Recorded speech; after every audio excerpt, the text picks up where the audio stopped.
Bismillahirrahmanirrahim. Assalamualaikum warahmatullahi wabarakatuh. Alhamdulillah, wassalatu wassalamu ala rasulillah wa ala alihi wa sahbihi wa man wala wa ba'd.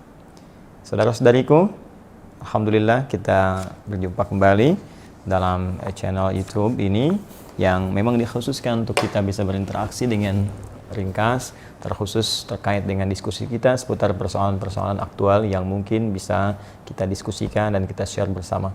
Alhamdulillah, semoga Allah Subhanahu wa taala senantiasa memberikan kesehatan pada kita dan tentunya semoga Allah senantiasa membimbing hidup kita agar lebih baik dari hari-hari sebelumnya. Baik, kita akan coba teruskan edisi kali ini untuk melihat apa yang teman-teman tuliskan di laman YouTube kita, yang tentunya saya diberikan informasi oleh teman-teman staff yang kita bisa coba teliti dan mungkin jawab apa yang bisa kita sampaikan. Bismillah. Oh, ini Ustadz, bagaimana cara mengajukan pertanyaan online? Ya, caranya ajukan. Saya sampaikan untuk online ini ada dua media. Yang pertama, Anda bisa masuk ke quantumachyar.com itu ya, yang ada di situ kolom terkait dengan pertanyaan. Anda bisa masukkan ke situ, nanti akan dihimpun oleh adminnya, kurang lebih nanti dijadikan seperti ini. Nah, ini ada ya, nanti dituliskan seperti ini, nanti ada berapa yang masuk, terus kita rapikan, baru kemudian kita diskusikan. Yang bisa saya jawab, yang tak mampu saya jawab, saya tanyakan pada guru-guru, atau mungkin nanti saya referensikan pada guru-guru lain yang mungkin bisa menjawab. Kemudian yang kedua, di sesi tertentu mungkin ada yang seperti ini, teman-teman bisa cantumkan juga di kolom komentar, mungkin khusus untuk pertanyaan, question and answer. Nanti kita lihat yang mungkin kita bisa perhatikan satu-satu, ada pertanyaan, mungkin ada dari admin bisa menyampaikan, insya Allah kita bisa jawab satu persatu yang sekiranya bisa mampu kita dapatkan dan kita jawab. Ya, kurang lebih demikian. Allah Ta'ala a'lam bishawab. Kita lihat yang lain. Semoga kita dan Ustaz sehat di dunia dan bertemu di surga kelak, amin, insya Allah. Ya, semoga Allah berkehendak, semua berdasarkan kehendak Allah Subhanahu wa Ta'ala. Kita tidak bisa menentukan apakah kita akan ke surga atau ke neraka, wallahu a'lam, Allah yang tahu. Kita hanya dituntut untuk berikhtiar. Tapi ada dua syaratnya dalam Al-Quran. Ya, di Al-Quran surah kedua Al-Baqarah ayat 25, Allah berjanji dengan mengatakan, وَبَشِّرِ الَّذِينَ آمَنُوا وَعَمِلُوا الصَّالِحَاتِ أَنَّ لَهُمْ جَنَّاتٍ تَجْرِي مِنْ تَحْتِهَا الْأَنْهَارُ. Ya, dan Muhammad SAW berikan kabar gembira kepada dua golongan. Satu, orang-orang beriman. وَبَشِّرِ الَّذِينَ آمَنُوا, semua orang beriman. Kalimatnya menggunakan kata alladzina. Ya, itu disebutkan setidaknya 1080 kali dalam Al-Quran. Alladzina itu mencakup semua, laki-laki, perempuan, besar, kecil, tua, muda, sepanjang mereka mau beriman kepada Allah Subhanahu wa Ta'ala. Kemudian keduanya, buktikan iman itu dengan memperbanyak amal soleh. Wa amilus solehat. Karena itu kalau teman-teman melihat karakteristik ayat-ayat Al-Quran, itu hampir selalu setelah kata amanu itu, atau kata-kata iman dengan berbagai derivasinya, yu'minuna, amanu, dan itu setelahnya itu umumnya amal soleh. Ya, misal Quran surah 103, Al-Asr, wal asr, innal insana lafi khusr, illa alladhina amanu wa amilus solehat. Alladzina yu'minuna bil ghaib, iman, wa yuqimuna as-salat, amal saleh, wa mimma razaqnahum yunfiqun, amal saleh. Ya ayyuhalladzina amanu, iman, kutiba alaikumus shiyam. Ya, itu amal saleh, puasa. Nah, jadi kalau kita berharap Allah memberikan kasih sayangnya untuk bisa memasukkan kita ke surga, maka jadi insan beriman, kemudian jadikan iman kita itu bisa membimbing kita untuk berbuat, mengumpulkan banyak amal saleh. Ya, Al-Quran berikan detail salat.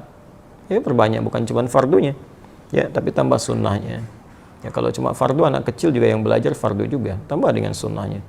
Ya, bahkan ada nanti beberapa hadis-hadis Nabi SAW memberikan keistimewaan-keistimewaan. Ada penghuni surga yang dibuatkan satu rumah di surga karena membiasakan salat sunnah 12 rakaat. Ya, man shalla 12 raka'atan, siapa yang menunaikan salat 12 rakaat fi yaumin wa lailatin, dari mulai pagi sampai dengan malamnya. Ya, arba'an qabla dhuhri, 4 rakaat sebelum zuhur, rakataini ba'daha, 2 rakaat setelahnya, rakataini ba'dal maghrib, 2 rakaat setelah maghrib, rakataini ba'dal isya, 2 rakaat setelah isya, rakataini qabla subhi, 2 rakaat sebelum subuh. Jumlahnya 12. Sebelum subuh 2 rakaat, sebelum zuhur 4 rakaat, 6, setelah zuhur 2 rakaat, 8, setelah maghrib 2 rakaat, 10, setelah isya 2 rakaat, 12. Bunyalahu bihinna baitun fil jannah. Maka Allah akan bangunkan baginya satu rumah di surga. Masya Allah. Ya. Nah, jadi itu ikhtiar kita usaha kita, perbanyak amal saleh, puasa tambah puasa sunnah, baca Al-Quran dengan baik. Adapun persoalan ke surga atau tidak, Allah yang tentukan. Karena itu dalam setiap kesempatan kita selalu berdoa, bahkan terkadang kami saling mendoakan. Saya mendoakan orang lain mungkin mendoakan kita juga, dan selalu ditutup dengan kalimat insya Allah, jika Allah berkehendak dengan semua itu. Karena surga diraih dengan rahmat Allah Subhanahu wa Ta'ala, tidak dengan yang lainnya. Untuk mendapatkan rahmat itu kita berikhtiar lewat amal saleh. Ya, Allah Ta'ala a'lam bis-shawab. Coba kita lihat lagi. Lagi nih. Oh, ini sama dengan yang tadi ya. Ustadz, kalau mau mengajukan pertanyaan lewat online ke channel mana Ustadz, tadi sudah kita jawab ya. Baik. Ada lagi yang lain. Bolehkah kita mendoakan yang jelek-jelek kepada orang yang menyakiti kita Ustadz? Dan bolehkah kita bersyukur kepada Allah bila dikabulkan? Terima kasih sebelumnya. Apa yang mau didapat? ya, kita share satu aja ya. Dalam Al-Quran itu ada ayat di Al-Quran surah ketiga Ali Imran ayat 128 sampai 129. Ini saya berikan gambaran kisahnya dulu. Nabi SAW di awal masa dakwah itu kedatangan satu utusan ya, dan mengatakan bahwa satu desa tuh masyarakatnya masuk Islam. Senang Nabi, lalu minta orang-orang itu untuk dikirimkan dai untuk mengajar. Dikirim oleh Nabi 70 orang, dalam riwayat disebutkan kurang lebih 70 orang penghafal Quran ya, ahli Quran, orang-orang yang menguasai agama dengan baik pada masa itu ya, dengan kadar yang mungkin didapatkan pada saat itu. Dikirimkan secara singkat, ketika sampai di sebuah distrik namanya Bi'ur Ma'unah ya, tiba-tiba ternyata orang-orang itu dianiaya, bahkan kemudian dieksekusi. Nah, Nabi mendapat kabar dari malaikat sedang menunaikan sholat. Ada beberapa versi riwayatnya, ada yang menyebutkan sedang sholat subuh, ada yang menyebutkan riwayatnya sebelum ruku, ada yang setelah ruku saat i'tidal, ada yang menyebutkan juga di sholat yang lain ya.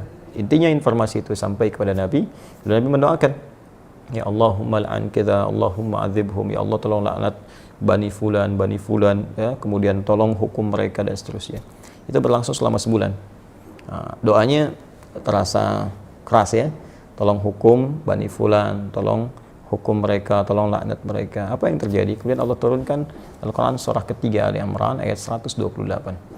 Ya laisa laka minal amri syai'un aw yatuba 'alaihim aw yu'adzibahum fa innahum zalimun. Ya Muhammad sallallahu alaihi wasallam, engkau tidak punya hak ya untuk bisa memutuskan suatu perkara terkait dengan hukuman ataupun memberi petunjuk pada seseorang yang dimaksudkan langsung menanamkan hidayah kepadanya, kecuali itu atas izin Allah Subhanahu wa Ta'ala. Nah, namun yang paling indah, Allah ingin memberikan sebuah arahan seperti ini. Ya, ini sifat maksum Nabi. Jadi ini bagian dari sifat maksum Nabi, yang kalau di situ ada sesuatu yang kurang tepat, Allah luruskan. Berhak Nabi meminta. Ya, berhak Nabi meminta. Ya Allah, hukum si fulan, berikan hukuman setimpal, berhak. Tapi Allah berikan suatu arahan yang lain dengan hikmah tertentu. Ya, Allah ingin sampaikan bahwa kalau di awal masa dakwah sedang minta seperti ini, nanti umat itu tidak akan tersisa. Ya, seperti umat-umat yang sebelumnya, ya pernah berbuat zalim, kemudian nabinya meminta kepada Allah dihukum, hukum selesai. Tapi Allah ingin berikan sebuah pelajaran bahwa ke depan akan ada ujian lebih besar daripada ini. Maka diberikan sebuah tahapan bersabar, bersabar, sampai kesabaran itu kemudian memuncak, sampai kemudian pada tingkat maksimal sehingga bisa mengatasi tantangan yang lebih berat lagi. Ya, karena kalau persoalan wafat, ajal juga sudah tiba, ya sesuai dengan ajal. Hanya nanti tentunya ada balasan-balasan dari Allah. Ada yang karena tidak tahu, mungkin bisa dengan itu kemudian diberikan petunjuk untuk bertobat. Ada yang sengaja melakukan, Allah kirimkan kemudian hukuman, nanti akan turun kemudian hukuman-hukuman berikutnya. Bukan berarti pembuat kesalahan tidak kemudian diproses. Ya, bisa diproses dengan hukum yang berlaku, tapi ada mungkin golongan-golongan tertentu yang tidak tahu dan ikut-ikut di dalamnya. Bagaimana hukum seperti itu? Maka Allah turunkan tadi ayat, setelah ayat itu turun, maka Nabi merubah doanya. Perhatikan doanya. Allahumma hdini fi man hadait, wa afini fi man afait, wa tawallani fi man tawallait, wa barik li fi ma atait. Ya. Kalau kita jamakkan, Allahumma hdina fi man hadait, wa afina fi man afait, wa tawallana fi man tawallait, wa barik lana fi ma atait, wa qina syarra ma qadait. Allahumma hdina fi man hadait, ya Allah, mohon berikan aku hidayah, berikan kami hidayah, dan tempatkan kami di tempat-tempat yang orang mendapat hidayah. Wa afina fi man afait, sehatkan kami ya Allah, dan tempatkan kami di tempat orang-orang yang sehat. Jadi, kalau Anda kerja di tempat orang sehat, Anda bertetangga dengan orang sehat, orang itu dapat hidayah, di kantor dapat hidayah, jadi baik orangnya. Wa tawallana fi man tawallait, palingkan kami dari apa yang Engkau tidak sukai, dan tempatkan kami di tempat-tempat orang-orang yang berpaling dari apa yang tidak Engkau sukai. Barik lana fima a'tait, berikan keberkahan pada kami ya Allah dari setiap pemberian-Mu. Ya, indah. Ya, wa qina syarra ma qadait, dan jauhkan kami dari segala keburukan ya Allah, segala keburukan yang mungkin kami dapatkan dalam kehidupan. Ya, Engkau telah tetapkan ini buruk, berikan kami kemampuan untuk menghindarinya. Jadi berubahlah ke arah doa-doa itu, jadi baik, jadi baik, jadi baik. Itu yang telah kemudian dikenal dengan doa kunut. Ya, berarti permintaan pada segala hal yang bernilai ketaatan kepada Allah yang sifatnya baik-baik. Jadi kalau Allah saja mengarahkan Nabi untuk mendoakan perilaku buruk dengan kebaikan, maka kita lebih layak untuk mengikuti tuntunan Nabi SAW. Kita doakan yang baik. Ya, toh mohon maaf dia mencela kita itu, celaan dia, ketika keluar celaannya itu sudah memberikan pahala kepada kita. Kenapa harus dengan mencela kembali sehingga mengembalikan pahala yang telah kita dapatkan? Ya, yang kedua, kalau hati kita sudah lapang dengan memaafkan, bukan berarti persoalan dia selesai. Persoalan kita dengan dia diselesaikan oleh Allah. Allah akan lupakan beban-beban pada diri kita tentang dia, dihapuskan. Jadi kita nggak capek mikirin dia, hilang. Tapi kalau dia belum minta maaf kepada kita, persoalan dia dengan kita belum selesai. Dan dia akan berhadapan dengan Allah di hari kiamat nanti. Jadi nggak ada ruginya, kita dapat pahala. Ya, yang kedua, transferan dari dia tadi, kemudian kita dilupakan oleh Allah tentang perkara dia. Yang ketiga, dia tetap punya urusan dengan Allah sampai dengan hari kiamat. Dan berita baiknya, jika Anda mampu melapangkan hati untuk memaafkan orang lain pada hal yang terkait dengan pribadi Anda, dan tidak terkait dengan turunan hukum yang lain. Ya, turunan hukum maksudnya kalau utang, ya, kalau memaafkan itu bukan berarti utangnya lunas. Ya, tetap kita maafkan, misalnya berlaku kelirunya, utangnya tetap kemudian diselesaikan. Kecuali kalau Anda ingin bersedekah. Ya, atau orang misalnya melakukan tindakan kriminal yang dahsyat, kita maafkan. Ya, maaf, tapi kriminal itu tetap diproses untuk memberikan pembelajaran hukum. Kalau secara hukum itu harus diselesaikan. Nah, kalau Anda bisa lapangkan hati seperti ini, maka Allah janjikan di Quran surah ketiga Ali Imran ayat 133 sampai 134. Wasari'u ila magfiratin min rabbikum wa jannatin 'arduha as-samawati wal ardu u'iddat lil muttaqin. Bergegaslah Anda untuk evaluasi diri, minta ampunan sama Allah, dan berharaplah, berusaha untuk mendapatkan satu surga yang luasnya seluas langit dan bumi, disediakan bagi orang takwa. Siapa orang takwa di situ? Amalannya 134. Alladzina yunfiquna fis sarai wad dharra, orang gemar berbagi dalam keadaan lapang ataupun sulit. Kalau lapang berbagi biasa, ini sulit berbagi masih mau. Ya. Nah, wal kadhiminal ghaidha, yang sanggup menahan amarah, wal 'afina 'anil nas, yang mampu memaafkan kesalahan orang lain. Allahu yuhibbul muhsinin, Allah cinta kepada para pelaku-pelaku kebaikan.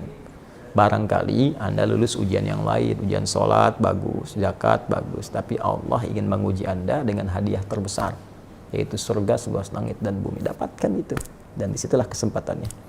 Kalau hadiahnya kecil, mungkin ujiannya kecil. Hadiahnya power bank, mungkin ujiannya kecil. Tapi hadiahnya surga, setiap yang didambakan, masa harus tantangannya ringan. Semoga Allah memuliakan kita. Terima kasih. Assalamualaikum warahmatullahi wabarakatuh.